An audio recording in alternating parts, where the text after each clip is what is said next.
गोविंदाय राधिकाय सदालये कृष्णाय कृष्ण भक्ताय तद्भक्ताय नमो नमः। आजानुलंबित भुजो कनकावदातो संकीर्तन कपितरो कमलाय साक्षो विश्वम्भरो द्विजवरो युगधर्म पालो वंदे जगत प्रिय करो करुणावतारो। सर्वोत्तम भगवान के अभिन्न प्रकाश विग्रह गुरुपाद पद्म पूज्यपाद चंडी स्वामी अष्टोत्तर सुषमन भक्ति विशाल विष्णु गोस्वामी गुरु महाराज जी के पावन चरण कमलों में संग कोटि दंडवत ज्ञापन करते हुए उनकी अहेतु की कृपा प्रार्थना करता हूँ। परम गुरुदेव नित्य लीला विष्णु भक्तिदायित माधव विष्णु महाराज जगत गुरु सरस्वती गोस्वामी ठाकुर प्रभुपाद समस्त गुरु परंपरा जय युक्त हूँ। भगवान हम चैतन्य भागवत को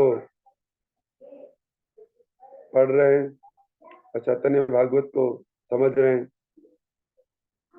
गुरु वैष्णव की कृपा के द्वारा इसको समझना संभव है।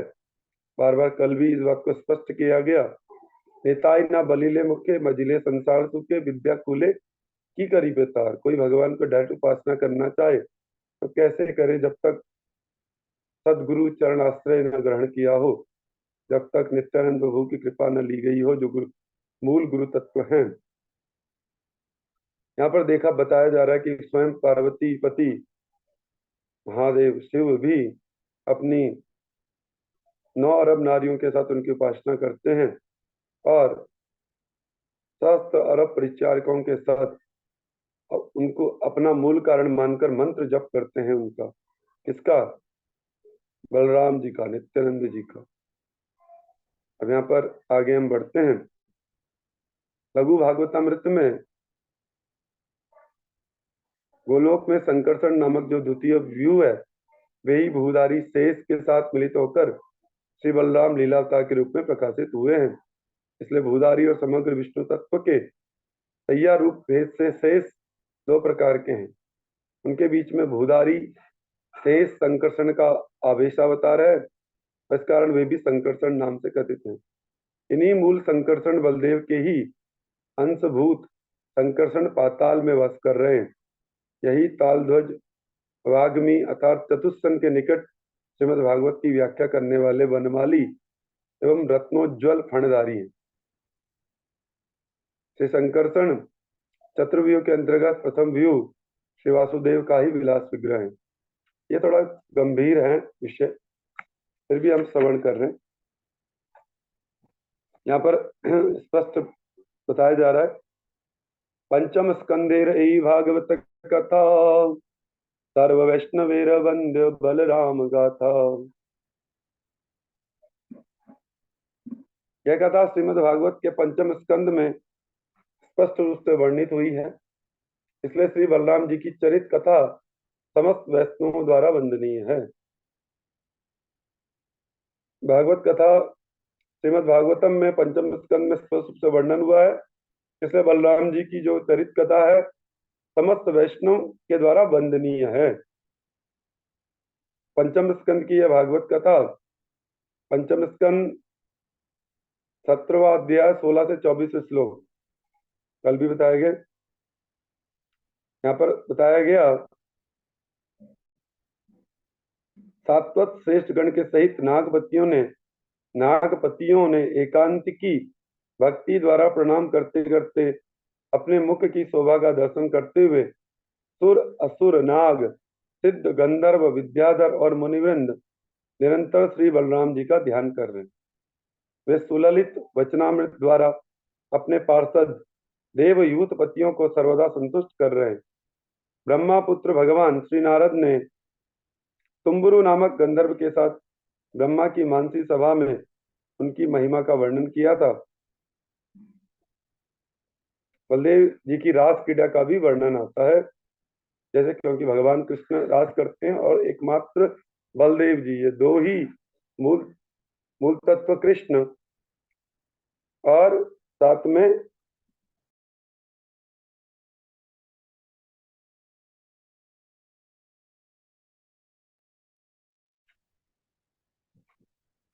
यहाँ पर बताया जा रहा है कृष्ण रास करते हैं, बलराम जी भी रास करते हैं। तान रास क्रीड़ा कथा परम उदार, वृंदावन गोपी सने करिल विहार। बलराम जी की रास क्रीड़ा कथा परम उदार है, जिनमें उन्होंने श्री वृंदावन में गोपियों के साथ विहार किया। कि बलराम जी की गोपियां अलग है।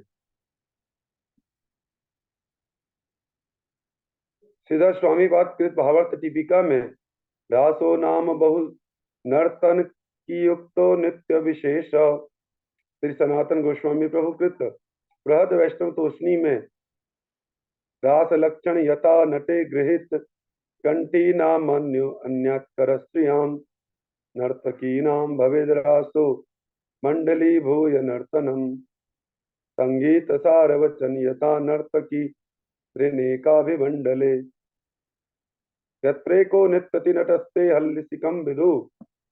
बलराम जी की रास क्रीड़ा के संबंध में श्रीमद् भागवतम दसम स्कंद 65 से लेकर 65वां अध्याय 16 श्लोक की व्याख्या में जीव गोस्वामी पाद कहते हैं, उनकी जो टीका है, यस्ता स्वयं नामना संकर्षण सांत्वमयाम समध्ये मध्ये श्री कृष्णमपि मनसेव समा कृष्ण रहसी कांचित प्रति कदाचिदनुभावयति तथा स इत्यर्थ।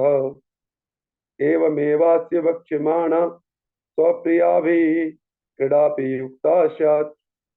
भगवान सर्वज्ञत्वात्व तासु तन्यत प्रेयसी तत्वस्य तत्वज्ञस्ति तथा सर्वशक्तियुत इत्यर्थ। गोपी सने विहार, गोपी मंडल के साथ श्री कृष्ण की रास क्रीड़ा एवं अपनी गोपियों के साथ बलदेव प्रभु का रास विहार। भगवान कृष्ण गोपी मंडल के साथ रास क्रीड़ा करते हैं और बलदेव प्रभु का भी रास विहार। इन दोनों लीलाओं के मध्य विचित्रता है, लेकिन दोनों लीलाओं में विचित्रता है। क्या है? दोनों की रास स्थलियां श्री वृंदावन के अलग अलग प्रकोष्ठों में अवस्थित है। जो गोलोक वृंदावन है, जो ये भौम वृंदावन है, उनमें भी भगवान कृष्ण की रास स्थली अलग है और बलराम जी की रास स्थली अलग है। अलग अलग प्रकोष्ठ है। मर्यादा और माधुर्य भेद से चिद विलास विचित्रता में निर्विशेष भाव आक्रमण करके जैसे हमारी चिद दर्शन विशेषता में विघ्न उत्पन्न कर दे, इस विषय में विशेष ध्यान रखना होगा। स्वयं रूप श्री कृष्ण और स्वयं प्रकाश बलदेव अभिन्न वस्तु होने पर भी उनकी लीला विचित्रता को अस्वीकार नहीं करना होगा। उनकी लीला विचित्रता है। श्री बलदेव का विषय विग्रहत्व में अधिष्ठान रहने पर भी वे आश्रित लीला के ही आदृश हैं। चैत्र और वैशाख मास में बलराम जी की रास क्रीड़ा होती है। जब यह रामनवमी आने वाले, अभी रामनवमी आएगी, चैत्र और वैशाख मास में ये बलराम जी की रास क्रीड़ा का समय है। दुई मास बसंत माधव मधुना में हलायुध रास क्रीड़ा कहे पुराणे। बसंत ऋतु के चैत्र वैशाख मधु और माधव, इन महीनों का नाम है मधु और माधव। 2 मासों में श्री बलदेव जी रास क्रीड़ा का प्रसंग का पुराणों में वर्णन किया गया है। मधु मतलब चैत्र और माधव मतलब वैशाख। हलायुध श्री बलराम पुराण में, श्रीमद् भागवतम में, विष्णु पुराण में अलग अलग जगह इसका वर्णन आता है। भागवत जी में बलराम जी रास के वक्ता श्री सुखदेव एवं श्रोता श्री परीक्षित हैं। ये सकल श्लोक यही सुन भागवते, श्री सुख कहे न सुने राजा परीक्षते। वे सब भागवत के श्लोक सुनो जिनका सुखदेव जी ने कीर्तन किया, हमारा परीक्षित जी ने श्रवण किया। गौ मासे तत्र चावास्यन मधुम माधव में वच रामा छपा सुभगवान गोपी नाम रतिमापन।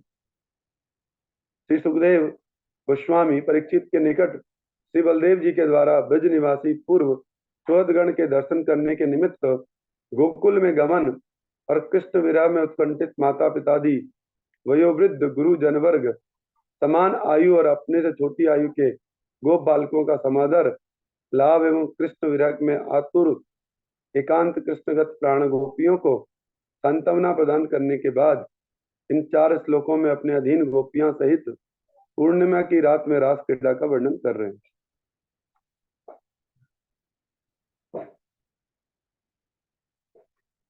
श्री वृंदावन धाम में चैत्र और वैशाख इन 2 महीनों में के निशा काल में गोप रमणियों के प्रतिवर्धन पूर्वक श्री बलदेव ने अवस्थान किया। श्री सनातन प्रभुकृत बृहत वैष्णव तोषणी टीका की उक्ति में इसके बारे में वर्णन है।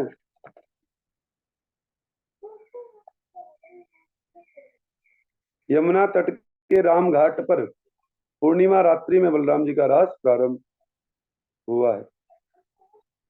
पूर्ण चंद्र कला मृष्टे कौमुदी गंध वायुना यमुना पवन रे में सेवित स्त्री गणे वृत। पूर्ण चंद्रमा की किरणों के प्रवेश से जो स्थान विशेष रूप से उज्ज्वल हो उठा, ज्योत्सना स्फुटित कुमुद कदम्ब की सुगंध लेकर वायु जिस स्थान पर स्वच्छंद बह रही थी, उसी यमुना पुलिन उपवन में गोपियों द्वारा परिवृत्त भगवान श्री बलराम क्रीड़ा करने लगे।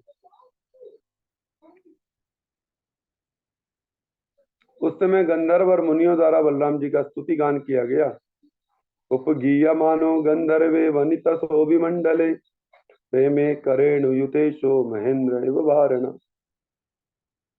हस्तिनी यूतपति इंद्र हस्ती ऐरावत की तरह अपनी गोपियों द्वारा विशेष रूप से शोभित मंडल के मध्य अवस्थित होकर श्री भगवान श्री राम बलराम स्वच्छंद विहार करने लगे। उस समय गंधर्वगण उनका स्तव कर रहे। दुंद विनाद और पुष्पवृषण ने दुर्दुंद भयो व्योमनी बवृषा कुसुमेर मुदा गंधर्वा मुनियो राम तद्दीये रीडिरे तदा। उसी समय अंतरिक्ष में दुंदुभिनाद होने लगा। सभी देवता प्रमुदित होकर पुष्प वृष्टि करने लगे एवं गंधर्व और मुनिवृंदों ने श्री बलभद्र के विक्रम सूचक स्तव द्वारा उनकी पूजा करनी आरंभ कर दी।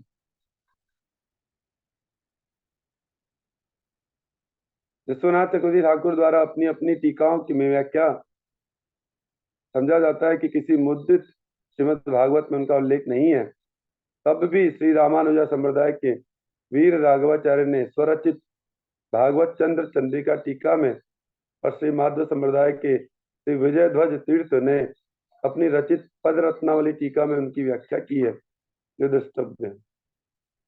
आत्मा रामो पश्च श्री बलदेव जी का रहस्य। आत्मा में रमण करने वाले, नित्य आनंद में रहने वाले नित्यानंद, हमेशा आत्मा में रमण करने वाले श्री राम बलराम, ये स्त्री संग मुनि गणे करे न निंदन तारा उरा मेरे रास्ते करे न स्तवन। जो मुनिवंद स्त्री संग की निंदा करते हैं, वे भी श्री बलराम के रास का स्तुति गान करते हैं। स्त्री संग की निंदा की जाती है, लेकिन ये रास कोई स्त्री संग नहीं है। रास की जो क्रिया है, रास वो बिल्कुल भगवान का एक अलग प्रेम का एक अलग स्थिति है। और शरीर बलराम जी या कोई साधारण मनुष्य, काम क्रोध जड़ित शरीर नहीं होता है भगवान, क्योंकि हम मनुष्य बुद्धि के लोग हैं, तो भगवान को भी मनुष्य बुद्धि से कैलकुलेट करने की कोशिश करते हैं, यहीं पर हम लोग फेल हो जाते हैं। स्त्री संग और स्त्री संगी की निंदा। श्लोकों में परीक्षित के प्रति सुखदेव जी की उक्ति है। भागवत जी का द्वितीय स्कंद प्रथम अध्याय से 3-4 श्लोकों में, हे राजन, ग्रह मेदी, ग्रह मेदी शब्द का प्रयोग, ग्रह मेदी मतलब ग्रह आसक्त स्त्री संगियों के यौवन का जीवन काल के मध्य में रात्रि भाग निद्रा अथवा स्त्री संग में एवं दिवस भाग अर्थ चेष्टा अथवा कुटुंब भरण कार्य में वृथा व्यय होता है। यहाँ स्त्री संगी की डेफिनेशन दी गई है। ग्रह आसक्त की डेफिनेशन है। ग्रह आसक्त लोग क्या करते हैं, अपने जो जीवन का यौवन का समय है, जब जवानी का समय है, के मध्य में जो रात्रि का भाग है, या तो वो सोने में या स्त्री संग में बीतता है। और जो दिन का भाग है वो धन कमाने में, कुटुंब का भरण पोषण करने में व्यय हो जाता है। देह पुत्र और कलत्र, कलत्र मतलब भार्या, पत्नी इत्यादि वस्तुएं असत या अनित्य होने पर भी उनमें प्रमत्त व्यक्ति उनका विनाश देखते हुए भी नहीं देख जानता है कि शरीर नष्ट होने वाली वस्तु है। पुत्र, पौत्र, पत्नी, ये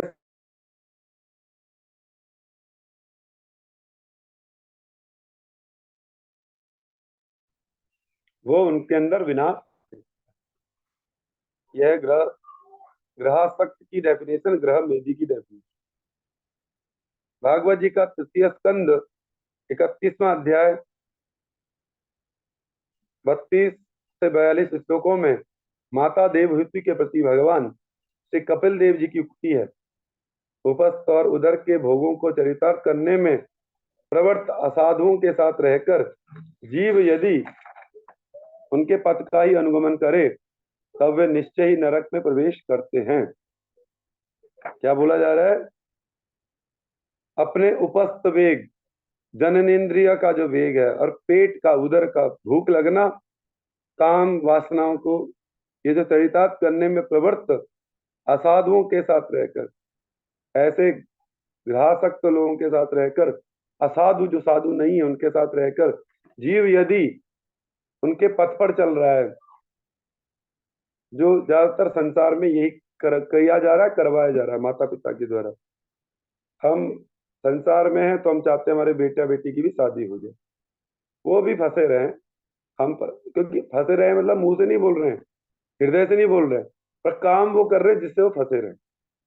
उनके पथ का ही अनुगमन करें तब वे निश्चय ही नरक में प्रवेश करते हैं। तो निश्चय कोई डाउट नहीं है कि नरक जाना पड़ेगा, हमें भी और हमारे बच्चों को भी। सत्य, शौच, दया, मौन, बुद्धि, लज्जा, श्री, यश, क्षमा, सम, दम और ऐश्वर्य आदि जितनी प्रकार की सद्गुण राशियां हैं सभी असत्संग के प्रभाव से नष्ट हो जाती हैं। हमारे अंदर जितने भी गुण होते हैं, सत्य, शौच, दया, मौन, बुद्धि, लज्जा, श्री, यश, क्षमा, सम, दम और ऐश्वर्य, जितनी प्रकार की सद्गुण होते हैं भगवान के द्वारा दिए गए, सभी असत्संगियों का संग करना, संसार का संग करोगे सब नष्ट हो जाएगा। भागवत जी बोल रही, प्रभु ने तो हमें बहुत सुंदर जीवन दिया है, उसका बेड़ा गर्क हम स्वयं करते हैं। सभी असत्संग के प्रभाव से नष्ट हो जाती हैं। ऐसे सब अशांत, मूढ़, देहात्म बुद्धि विशिष्ट, क्रीड़ा मृग, यहाँ पर श्रेणी दी जा रही, क्रीड़ा खेलने वाले मृग के समान, क्रीड़ा मृग की भांति स्त्रियों के वशीभूत, घृणा के योग्य असद व्यक्तियों का संग जीव को कभी भी नहीं करना चाहिए। संसारी लोगों का संग करोगे नरक जाना ही पड़ेगा। योषित, योषित यहाँ पर स्त्री के लिए प्रयोग किया जा रहा है, और स्त्री संगी व्यक्ति के संसर्ग से जीव को जैसा मोह और बंधन होता है वैसा सर्वनाश अन्य किसी वस्तु के संसर्ग में नहीं होता है। आज पूरी फिल्म इंडस्ट्री, पूरा दुनिया आप देख रहे हैं, यहीं पे जो वैश्याचार है, व्यभिचार है, इसकी ओर ही पूरे समाज को ले जा रहा है। यही तो दिखाया जा रहा है फिल्मों के अंदर। क्या दिखाया जा रहा है? एक हीरोइन के प्रैक्टिकली हजारों पुरुषों से संबंध, एक पुरुष के हजारों स्त्रियों से संबंध, दोनों ही स्त्री संगी। स्त्री यहाँ शब्द सूचक नहीं है, स्त्री यहाँ काम सूचक है। तो यहाँ पर जो आज का समाज है उनको देखा देखी हमारे बच्चे, युवा किसी प्रकार के जीवन को जीने के प्रति प्रेरित हो रहे हैं। आज की जितने भी बच्चे हैं वो जो मॉडर्न ड्रेस, चाहे इंग्लिश, अमेरिका, इंग्लैंड, जो भी उनकी ड्रेसेस, गंदी गंदी ड्रेसेस, आधे फटे हुए पैंट के चिथड़े बोल सकते हैं, और ये मतलब इस प्रकार का जो स्थिति है भागवत तो स्पष्ट कर रही है। भागवत में वो कलयुग में दिख रहा है, इससे ये सब चीजें व्याख्यान करनी पड़ रही है। और हमारा अन्य किसी वस्तु के संसर्ग में ऐसा नहीं होता है। औरों की तो बात दूर, स्वयं प्रजापति ब्रह्मा भी अपनी कन्या के रूप से मोहित होकर, निर्लज्ज होकर मृग रूप धारण करके मृगी रूप धारणी उस कन्या के पीछे दौड़े थे। जो ये मृगी रूप धारणी कन्या है सरस्वती, उनके पीछे मृग का रूप धारण कर ब्रह्मा जी दौड़ पड़े।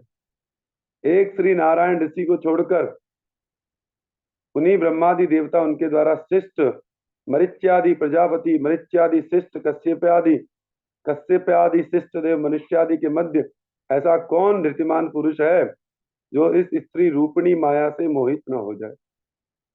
हे माता, मेरी स्त्री रूपी माया का प्रभाव तो देखो। कौन बोल रहे हैं? स्वयं कपिल देव भगवान। मेरी स्त्री रूपी माया का प्रभाव तो देखो, जो अपने भ्रिकुटी विलास मात्र से बड़े बड़े दिग्विजयी वीरों को भी पैरों से कुचल देती हैं। जो साधन भक्ति योग का परपार साध्य कृष्ण प्रेम लाभ करने के इच्छुक हैं, वे कभी भी कामनी का संग नहीं करेंगे।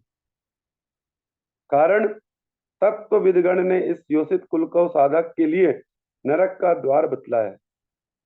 स्त्री रूपी देवी माया प्रचर्यादि छल से धीरे धीरे पुरुष के निकट गमन करती है, किंतु बुद्धिमान साधक उनको तिनकों से ढके हुए कुएं के समान देखेंगे, जैसे कोई कुआं तिनकों से ढका हो और रक्त पैर रखते सीधा गड्ढे के अंदर प्रवेश।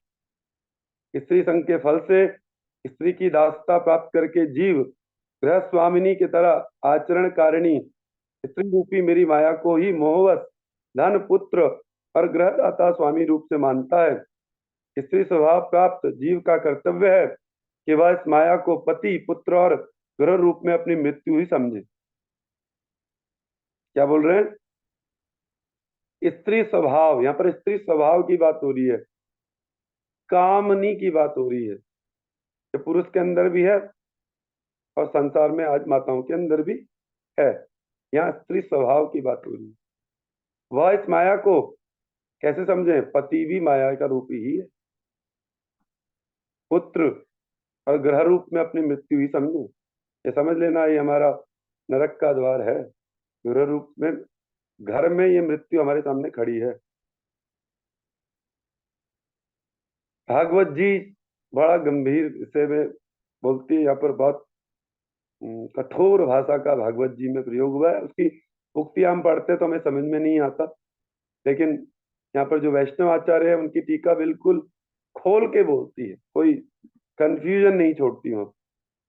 भागवत जी का चतुर्थ स्कंद 25वां अध्याय 6ठा श्लोक में राजा प्राचीन ब्रही के प्रति श्री नारद जी की उक्ति, हे राजन, स्त्री संगी मूढ़ व्यक्ति अनित्य पुत्र कलत्र धनादि में ही परमार्थ बुद्धि रूप भ्रांति करके भटकते हुए अपने इंद्रिय सुख प्रदानकारी ग्रह, इंद्रिय सुख प्रदान करने वाला घर, हर कोई चाहता है हमारा बढ़िया फ्लैट मकान घर, काम में कर्मादि एवं जन्म मरण संसार मार्ग में भ्रमण करते रहते हैं।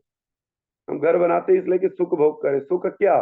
काम क्रोध से बढ़ा हुआ हमारा जो पिंड शरीर, इसके इंद्रियों का सुख भोगने की इच्छा ही हमें घर, अपना इंडिविजुअल घर रखने की प्रेरणा प्रदान करता है। वे ही विष्णु का परम पद कभी भी प्राप्त नहीं कर सकते जो इन चीजों में लगे हैं। घर मकान दुकान दुनियादारी के जोड़ने पे जो लोग लगे हैं, उनका क्या हो, नहीं कर पाएंगे। भागवत जी चतुर्थ स्कंद 25वां अध्याय 10 श्लोक में बोल रहे हैं,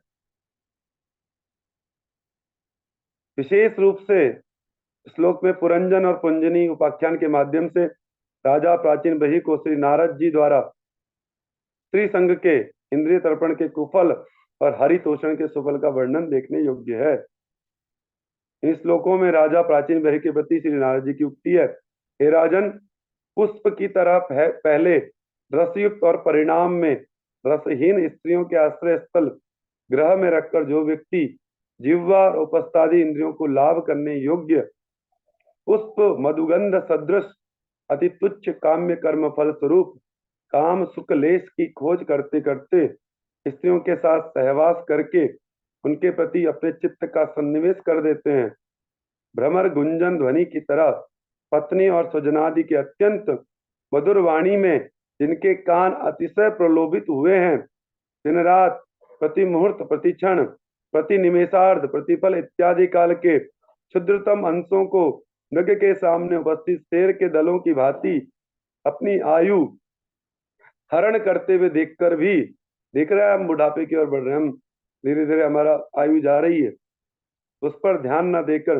जो व्यक्ति अपने भोग्य घर कलत्र में ही विहार करते रहते हैं, शिकारी के समान यमराज जी पीछे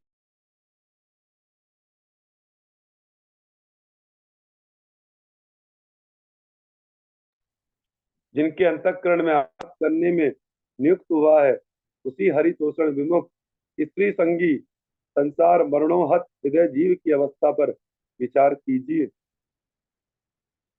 नारद जी समझा रहे हैं, इसमें कम शब्दों में हमारी जीवन की दुर्दशा को बोल दिया गया।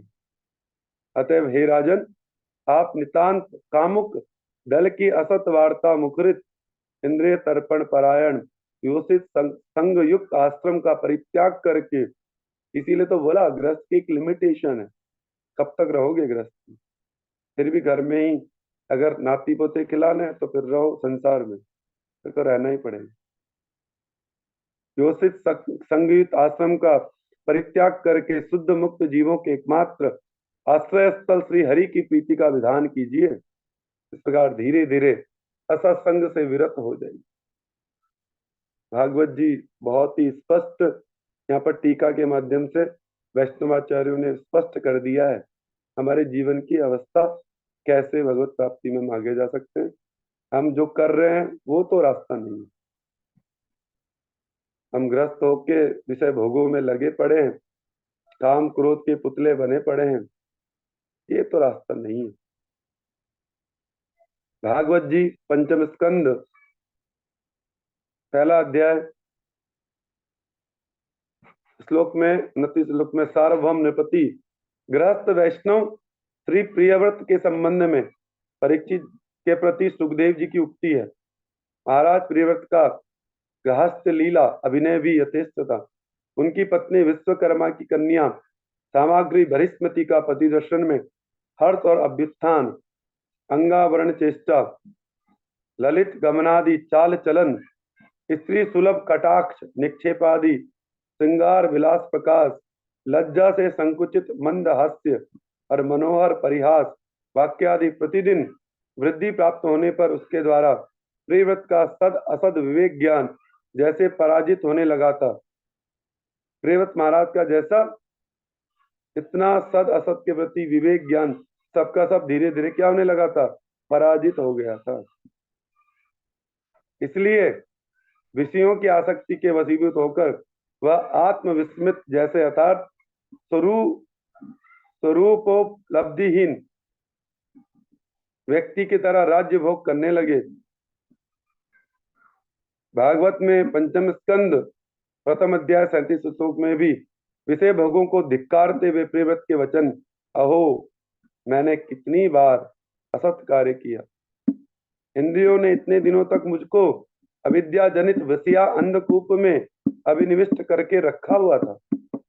विषय भोग तो बहुत ही किया, बहुत विषय भोग, अब और नहीं। हाय मैं इस क्रीड़ा मृग कब तक बना रहूंगा, कामनी के प्रेम में कब तक क्रीड़ा मृग बना रहूंगा। उसने मुझे बंदर की भांति नचाया और मैं नाचा, मुझको धिक्कार है। तब प्रियव्रत महाराज 100 बार धिक्कारते हुए अपने आप को कह रहे। भागवत पंचम स्कंद पंचम अध्याय द्वितीय श्लोक 7-9 नंबर श्लोकों में अपने पुत्रों के प्रति भगवान ऋषभदेव की उक्ति हुई है। तत्वविद पंडितों ने शुद्ध भक्त या महाजनों की सेवा को ही स्वरूप में वस्ती रूपा मुक्ति का द्वार बताया है। स्त्री संगियों के संग को ही तमोरूप नरक का द्वार बतलाया गया। ज्ञानी पंडित होकर भी जीव जब इंद्रिय तर्पण चेष्टा या भोग में ही स्पृहा का अनंत रूप से दर्शन न करे, तब वे स्वरूप विस्मित, प्रमर्त और मूढ़ होकर मैथुन सुख प्रधान ग्रह में आसक्त होकर तरह तरह के क्लेशों को भोगा करता है। तत्वविदगण स्त्री और पुरुष इन दोनों के परस्पर दाम्पत्य को हृदय ग्रंथि रूप बंधन कहते हुए, क्योंकि इससे जीवों का देह गेह पुत्र धनादि में मैं और मेरा बुद्धि रूप मोह उत्पन्न होता है। जब उन सब व्यक्तियों का कर्म फल से उत्पन्न सुदृढ़ हृदय ग्रंथि रूप बंधन शिथिल हो जाता है, तब ही वे पुरुष स्त्री संग से विरत होकर संसार के मूल मैं और मेरा रूपी अहंकार आदि का परित्याग करके मुक्ति और परम पद को प्राप्त करते हैं। भागवत जी छठा स्कंद द्वितीय अध्याय 36 से 38 श्लोक।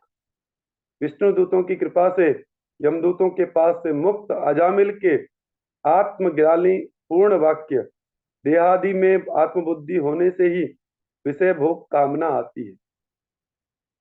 जब हम देह को आत्मा समझ रहे हैं, यहाँ साफ लिखा है, आत्मबोध नहीं है हमारे पास, देहादि में आत्मबुद्धि कर रहे हैं, शरीर को आत्मा समझ रहे हैं, तो क्या होगा?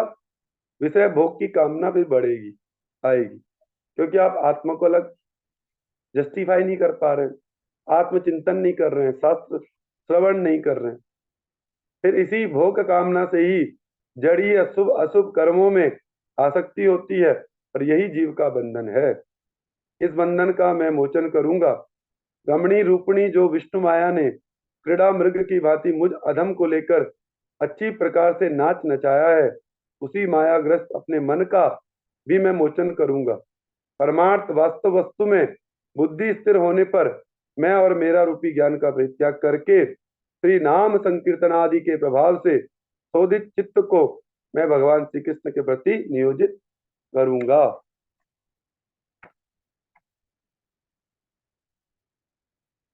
इसमें तो प्रमाण ही प्रमाण है। भागवत जी का छठा स्कंद तृतीय अध्याय 28वां श्लोक में अपने दूतों के प्रति धर्मराज यम की उक्ति है। निष्किंचन स्त्री संग वर्जनकारी भागवत परमहंस कुल भगवान मुकुंद के जिस पदार विंद मकरंद रस का निरंतर पान करते रहते हैं, उस रस से विमुख होकर जो सब असाधु व्यक्ति नरक के द्वार स्वरूप स्त्री संगागार ग्रह में ही नितांत लोलुप हैं, हे दूतों, तुम उन्हीं की ओर मेरे यहाँ लाया, उनको तुम मेरे यहाँ लाया करो, यानी कि यमपुरी में लाया करो। आगे बोल रहे भागवत जी छठा स्कंद चतुर्थ अध्याय 52 से 53 श्लोक। इस प्रकार उल्लेख है कि प्रवृत्ति मार्ग प्रायण स्त्री संग निपुण मायावश प्रजापति दक्ष एवं उनके अनुगामी भविष्यत जीवों को भगवान श्री हरि ने अनंत काल के लिए स्त्री संग रूप अभक्ति मार्ग का यह विषय भोग में डाल दिया है। भागवत जी छठा स्कंद 17वां अध्याय 8वां श्लोक में परमहंस और अवधूताग्रण्य ईश्वर श्रीमद गिरीश की को पार्वती के साथ आलिंगन की अवस्था में देखकर विद्याधराधिपति चित्रकेतु की उक्ति प्राकृत जीव ही अक्सर निर्जन में स्त्रियों के साथ विहार करते हैं। जो प्राकृत बद्ध जीव हैं वो ही क्या करते हैं? निर्जन स्थानों में स्त्रियों का संग करते हैं। भागवत जी जगह जगह प्रमाण दे रही है, बड़ा ही। भागवत जी सप्तम स्कंद छठा अध्याय 11वां 13वां 17वां श्लोक में असुर बालकों के प्रति श्री प्रहलाद जी का उपदेश है। अपनी स्नेहा युक्ता प्रियतमा के संग रहस्य और मनोहर आलापादि का स्मरण करके ग्रहव्रत यानी कि गौदास इंद्रियों का दास व्यक्ति किसी प्रकार से उनका परित्याग करने में समर्थ होगा। किस प्रकार परित्याग करेगा?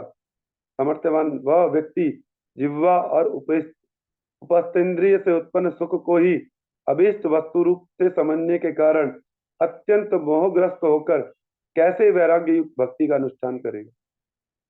जो संसार में रमा हुआ है वो कैसे वैराग्य युक्त भक्ति का अनुष्ठान करेगा?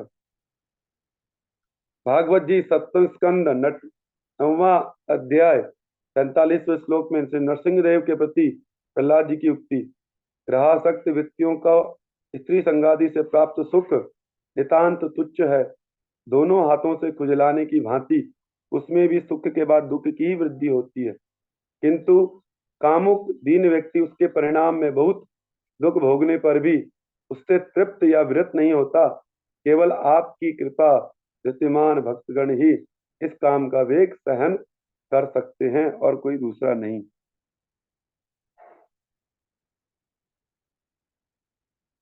यहाँ पर आगे और वर्णन आता है।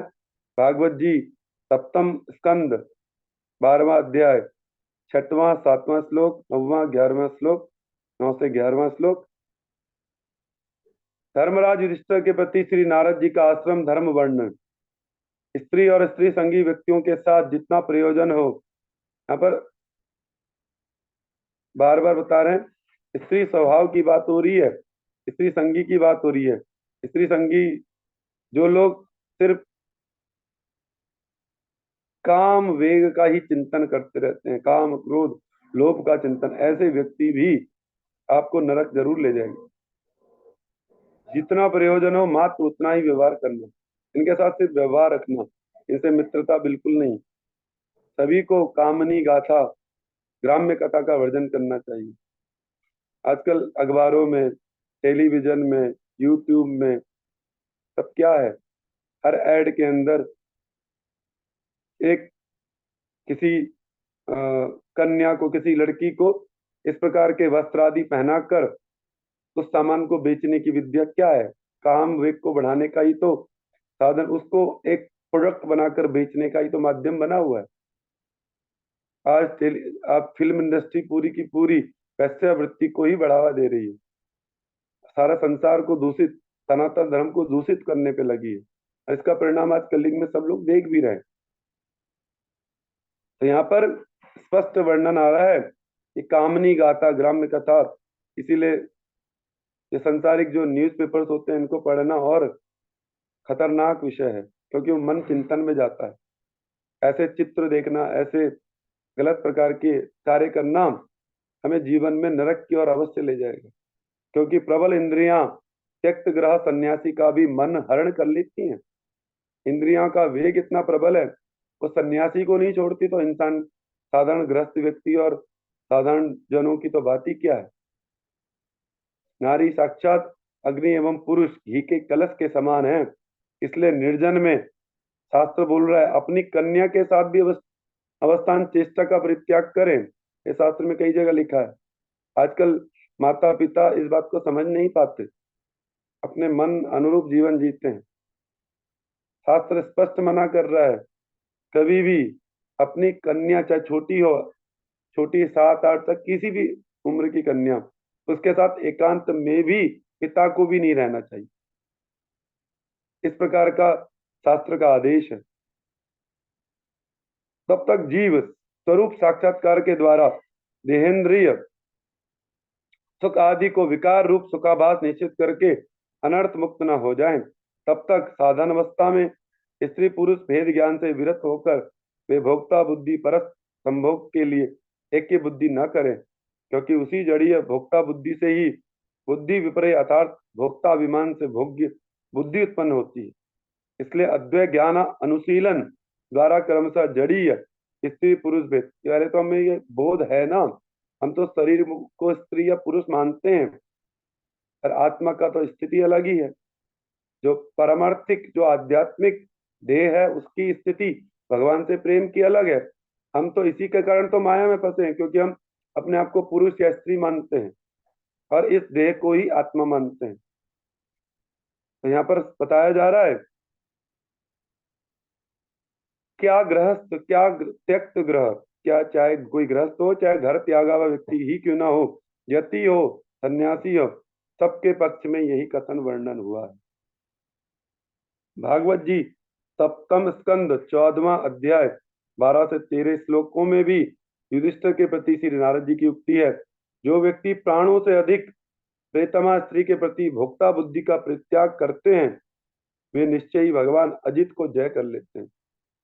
जिनकी जो अपनी ही पत्नी, अपनी स्त्री के प्रति भोक्ता बुद्धि का परित्याग करते हैं, इसीलिए बोला कृष्ण ने संसार करो, क्या समझो सब भगवान के दास दासियां हैं।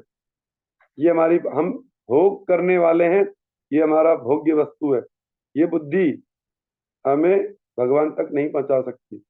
अगर ये बुद्धि हटके कृष्ण का संसार है, सब भगवान के दास दासियां, मेरे पुत्र परिजन, मेरी स्त्री, या स्त्री ये समझे मेरे जो पति और मेरे पुत्र, ये सब भगवान के दास दासियां। हम सब भगवान के दास दासियां हैं। हम भगवान की सेवा के लिए वैष्णवों के दासानुदास हैं। तब जाके भगवान की भक्ति के प्रति हम आगे बढ़ सकते हैं। तब जाके वे निश्चय ही भगवान अजित को जय कर लेंगे। अंत में कृमि यानी कि क्रीड़ा कीड़ा विष्टा और भस्म होने योग्य यह तुच्छ देह कहाँ। ये जो शरीर है क्या है, नष्ट। जब आत्मा चली जाती है तो क्या हो जाएगा, भस्म होने योग्य है। इसके अंदर है क्या, मलमूत्र का भंडार है। गुरुदेव इसको बार बार बोलते भी हैं।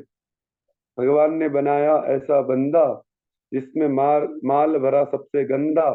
बंदा बंदगी करे तो बंदा, नहीं तो गंदे से भी गंदा। तो यहाँ पर इस देह के निमित्त जिसके साथ संग होता है वह स्त्री ही कहाँ, और परम महान सत्य सनातन आत्मा ही कहाँ। ये सब विषय चिंतन के हैं। श्लोक में भी युधिष्ठिर के प्रति श्री नारद जी की उक्ति हुई है। भागवत जी सप्तम स्कंद 15 से 18 श्लोकों में, कामुक व्यक्ति जिह्वा और उपस्थेंद्रिय के वेग के वशीभूत होकर कुत्ते के समान इधर उधर भागते रहते हैं। भागवत जी नवम स्कंद 6 अध्याय 51 श्लोक बोलता है, सौबरी मुनि के प्रचुर स्त्री संग करने के पश्चात, इस सौबरी ऋषि ने जल के अंदर जाके साधनाएं करते थे। वहां एक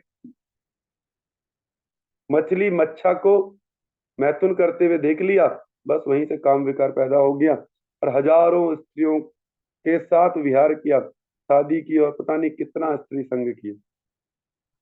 मन ही मन अनुताप उक्ति मुमुक्षु अर्थात निश्चित रूप से मंगल लाभ की इच्छा करने वाले साधक मैथुन धर्म जीवों का संग परित्याग कर दें। रोकने में असमर्थ होने पर भी वे बहिरेंद्रियों को संपूर्ण रूप से एक बार भी परित्याग नहीं कर सकेंगे। इसलिए सत्संग न मिलने पर निर्जन में अकेले रहकर भगवान श्री कृष्ण में चित्त को नियोजित करें। और यदि विशेष रूप से संग करना ही हो तब भगवत धर्म परायण विष्णु व्रत साधुओं का ही संग करना कर्तव्य है।